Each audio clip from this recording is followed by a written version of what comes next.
prometendo não me alongar tanto, né? A fala dessa vez. E essa é a pergunta tranquila, né? E desculpa, seu nome? Roberta. Perdão, eu não falei também. Só para aqui para.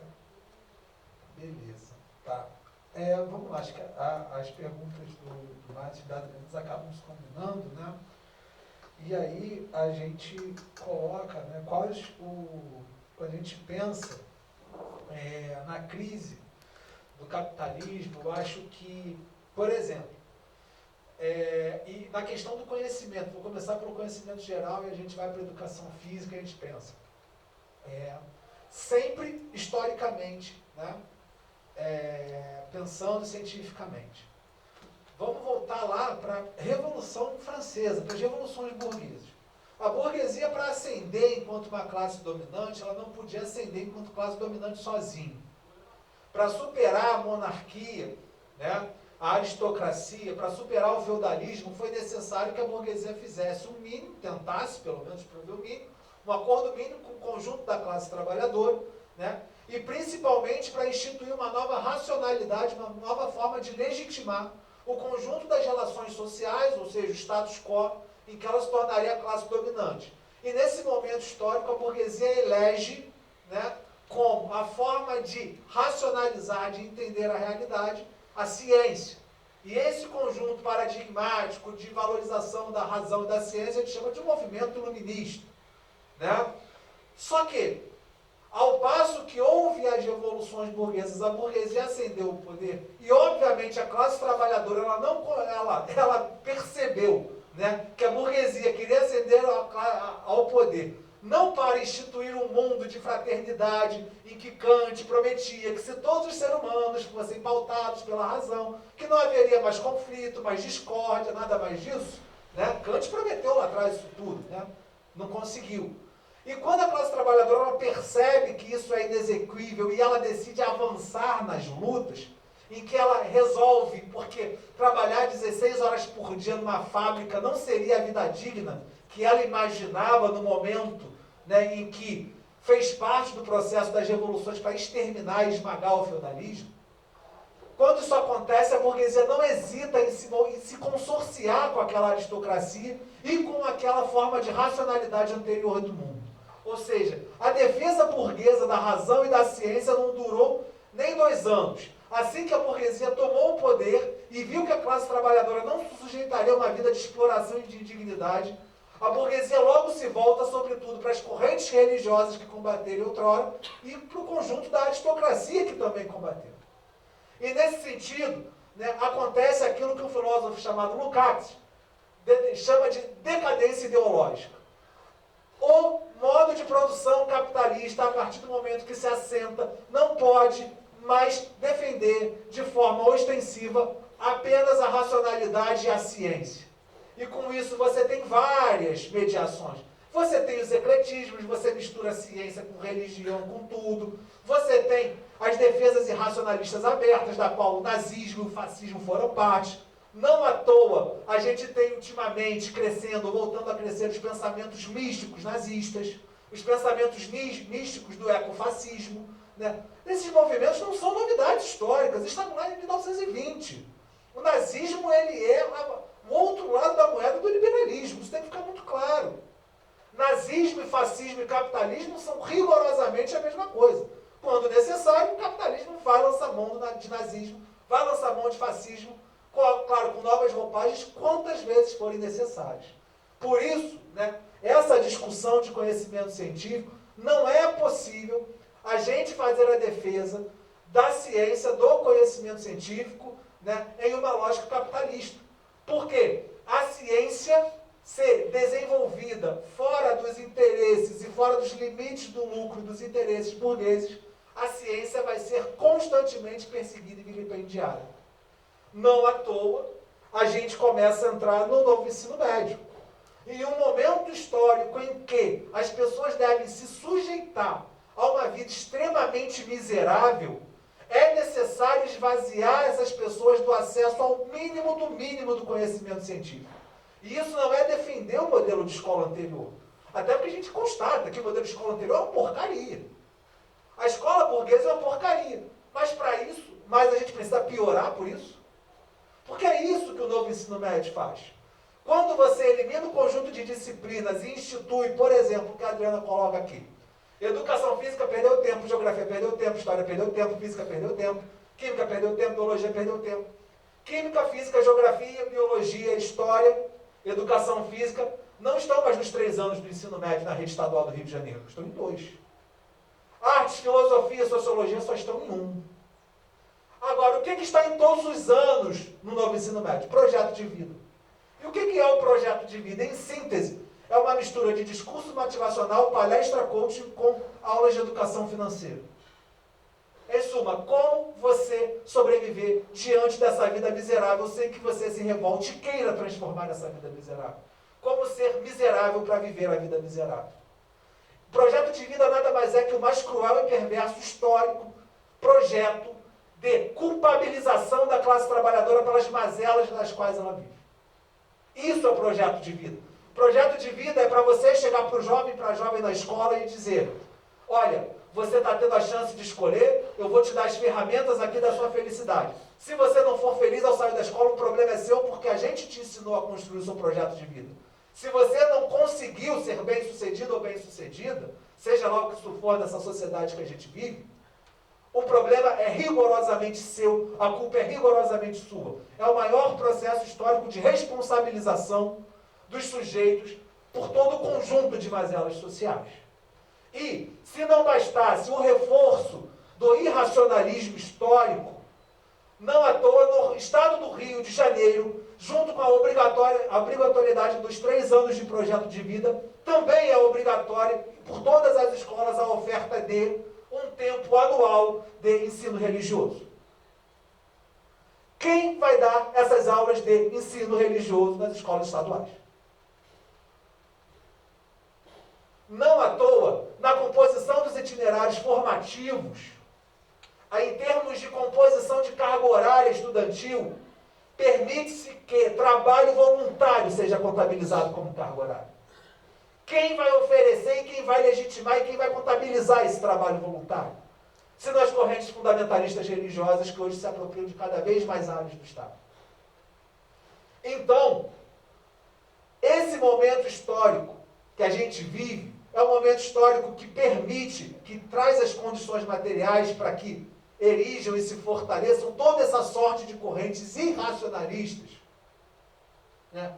Materializado nas correntes religiosas fundamentalistas, né? Materializado nas correntes fundamentalistas, ainda que não religiosas em termos, né, propriamente ditos, mas religiosas no termo de favorecer elementos místicos, elementos extramateriais, como a questão dos coachings, né, e seus superpoderes, inclusive de reprogramação de DNA.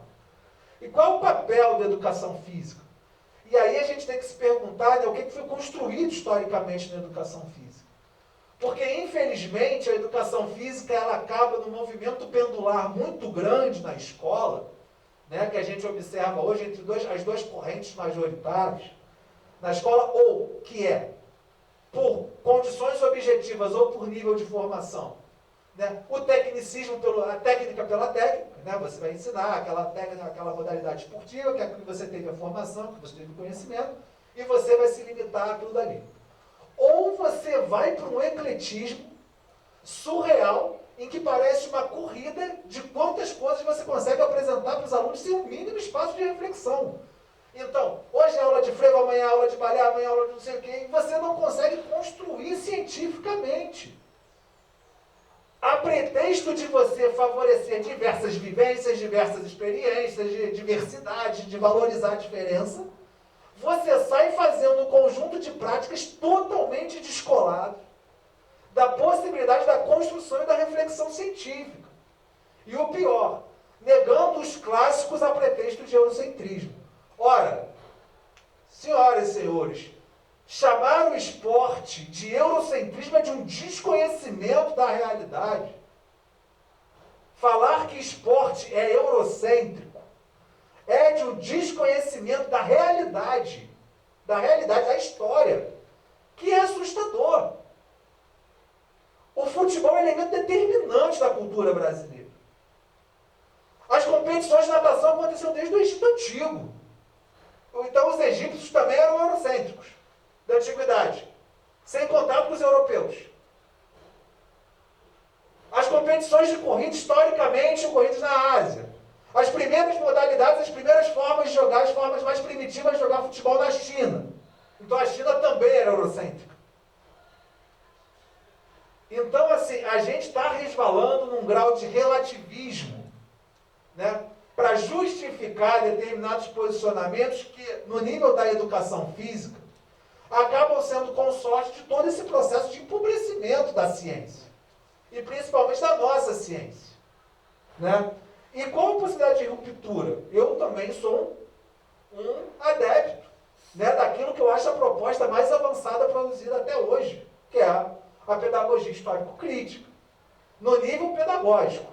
Mas, pensando no nível mais amplo, entendendo que não se modifica a escola sozinho, né, muito menos, não tem outro caminho, né, do que, além da articulação pedagógica, além da nossa ação pedagógica com os nossos alunos, e da qual eu acho que o farol mais alto da razão e da ciência produzido pelo nosso campo até hoje, e que eu acho que a nossa obrigação está lá, segurando e apontando esse farol para onde nós queremos, que é a pedagogia histórico-crítica, é a nossa organização da luta, nos movimentos sociais, sindicais e sim nas organizações partidárias, quando for o caso. Não há como fugir disso, porque senão a gente sente isso. Se organizando já está difícil, tirando forças do coletivo já está difícil, a impotência de lidar com todo esse peso, com toda essa pressão que a gente vive fora da coletividade, ou seja, lidando apenas no nível do indivíduo liberal, isso destrói qualquer ser humano. Não à toa, em um momento histórico que a gente observa a destruição de sindicatos, destruição de partidos, destruição de movimentos sociais, é um momento histórico de maior número de doenças psicossociais. Não é por acaso. As pessoas não estão adoecendo por acaso. O capitalismo é a doença. E a cura é o socialismo. E, para finalizar, né, com a questão do conhecimento do campo das linguagens, quando a gente pensa, né, no campo das linguagens, a gente tem que abordar, né, a linguagem no mais alto nível da produção humana de possibilidades. Contudo, o problema, quando a gente aborda muitas vezes o campo da linguagem, é que o campo da linguagem é atravessado, muitas vezes, pelo que se denominou da virada discursiva. Em que essa virada discursiva está num desses pontos de virada do relativismo, que é a realidade deixa de ser realidade e vira discurso. Quando a gente trata a realidade como discurso e passa, né, por exemplo, tudo hoje vira guerra de narrativas. Não é guerra de narrativa quando alguém bota fogo num pedágio, num caminhão, ou não é guerra, é uma ação direta, concreta, objetiva, não é uma narrativa aquilo dali. Né? Mas é entendendo a realidade concreta, é a função concreta da linguagem enquanto elemento constitutivo e constituído por essa realidade, né? E é nesse momento que a gente consegue avançar, inclusive defendendo as nossas próprias pautas históricas. Por exemplo, né, só para a gente finalizar, a gente precisa recuperar a nossa capacidade de elaborar elementos linguísticos, construções linguísticas que acessem o conjunto da classe trabalhadora. A gente precisa, não no sentido de facilitar, pretendendo uma classe trabalhadora ignorante, os pobres, coitados, que não sabem nada. As pessoas sabem o que sofrem. Alguém acha que quem tem fome não sabe que tem fome. Porque quem tem fome sabe que tem fome.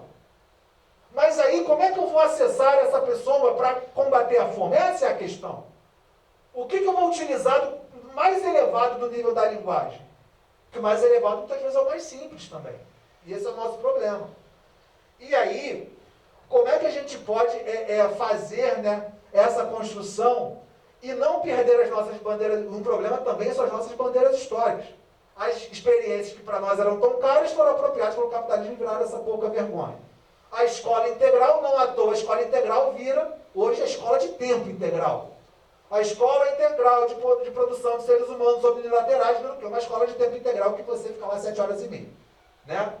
E para mais um elemento muito objetivo Na Base Nacional Comum Curricular e no novo ensino médio, você tem uma substituição que ela é fundamental.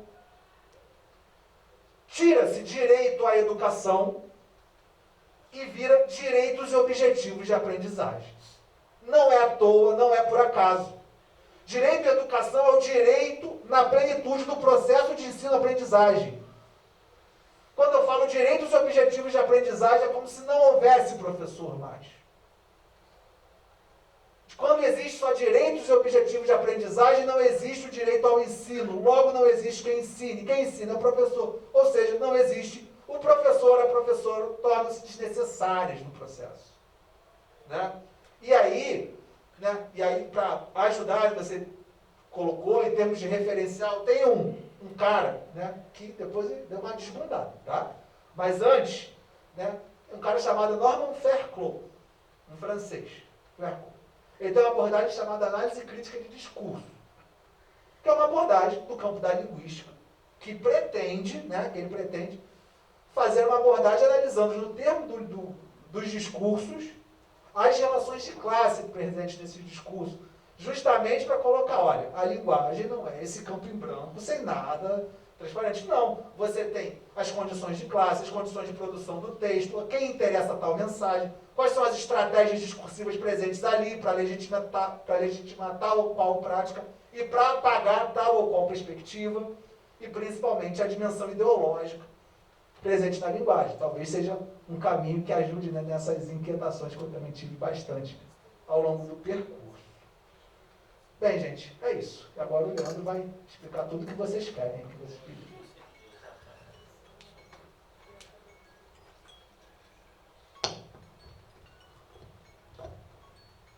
Bom,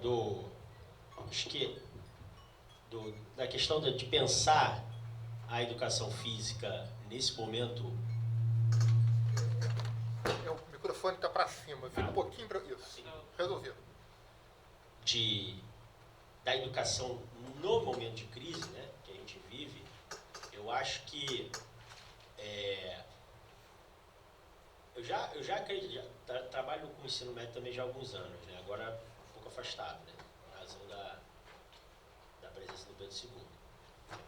Mas eu já acreditava já nos jovens e depois das ocupações das escolas, eu só tive certeza da capacidade deles. Então, acho que um encaminhamento prático que a gente pode fazer para construir resistência e luta nesse momento dessa vassalagem, né, da educação da BNCC de conjunto, porque é preciso a gente compreender que ainda que ela tenha sido aprovada depois, a reforma do ensino médio faz parte da BNCC. A reforma do ensino médio, ela não se consolida sem a base construída no ensino fundamental, com os projetos de vida, com os estudos dirigidos, o esvaziamento, enfim. Mas eu acho que estar junto com os... Eu penso como construir isso desde a mais tenridade. Mas eu estou certo que a gente precisa ser rafileira com os estudantes do ensino médio. Estar junto com os estudantes do ensino médio, denunciando o que significa a reforma do ensino médio para o futuro desse estudante enquanto trabalhador, é da ordem do dia. A gente precisa construir coletivamente com os estudantes uma crítica contundente que lute pela revogação, ainda que por parte, mas eu acho que tem que ser de conjunto, a BNCC. Mas se a gente conseguir revogar a reforma do ensino médio, já é um primeiro passo. Então acho que estar junto com os estudantes, apresentando as contradições dessas reformas, é preciso a gente compreender que a BNCC vem na esteira, por exemplo, da reforma trabalhista. Uma reforma trabalhista não se consolida sem o adestramento dos corpos na escola. A reforma trabalhista precisa de uma base concreta para adestrar a classe trabalhadora. E a BNCC é um campo para isso. Então, acho que pensar a presença dos estudantes nessa luta é fundamental. A questão da organização, o mediador e o tutor, de fato, né? A BNCC, e aí já fazendo uma junção da resposta à Adriana e ao Maxon, É preocupante o esvaziamento da carreira docente no ensino médio. Dada a reforma, hoje, o exemplo, o Pedro II conseguiu resistir, estamos conseguindo resistir a duras penas, né, manter a educação física nos 3 anos do ensino médio. Alguns institutos federais já não têm a educação física nos 3 anos do ensino médio. Mas quando a gente olha para a educação infantil, se não tiver professor, está resolvido. Legalmente. Não há necessidade de ter professor na educação infantil. Nenhum professor. Não precisa. Na apresentação, coloquei como exemplo o currículo carioca de 2020, é a orientação curricular para a educação infantil no município do Rio de Janeiro. E na introdução, na apresentação textual, eles falam da educação infantil, citam a BNCC, das brincadeiras do brincar e interação, e das brincadeiras e interações e tudo mais. Mas quando vai para a orientação, para a prescrição do que fazer, não tem educação infantil. Só tem a partir do 1º ano do ensino fundamental. Então, se a coisa está ruim no ensino médio, ela é ainda mais grave na educação infantil. E aí,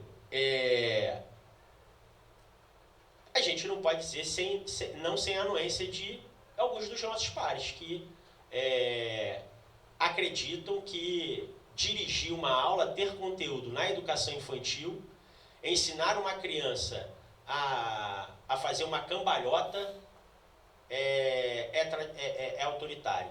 Né?